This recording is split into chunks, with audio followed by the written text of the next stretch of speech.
来看桃园机场站有白牌车违规载人客，去互警察发现，随去查。要是当时呢，这个人客坐咧后壁，这个车门都也袂关，司机呢就心喜想要来选。车顶的旅客呢，惊一条跳车，手骨着伤，这个司机才来停车，也一声就来接罚单。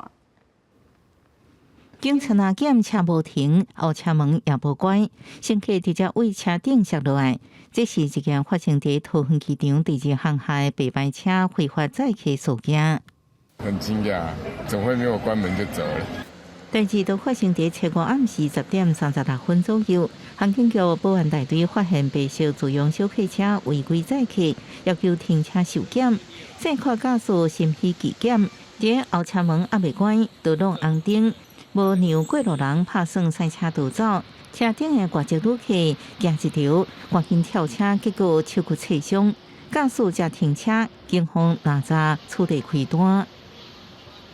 不服警察指挥稽查、闯红灯及行经行人穿越道未礼让行人部分，依违反道路交通管理处罚条例治单，共裁处新台币9600元。有关旅客受伤部分，目前保留法律告诉权。针对航厦违规招人客，航警也依照违反公路法，函车市府交通局罚代票10万到2500万，吊扣驾照牌照4个月到1年。今年1月到5月，航警总共处理违反道路交通管理处罚条例1564件，公路法182件，民用航空法98件。也提醒民众，若拄到主动向前来招人，问目的地车钱的人，应该注意是毋是非法营运的车，千万唔通去坐，保障自身的安全。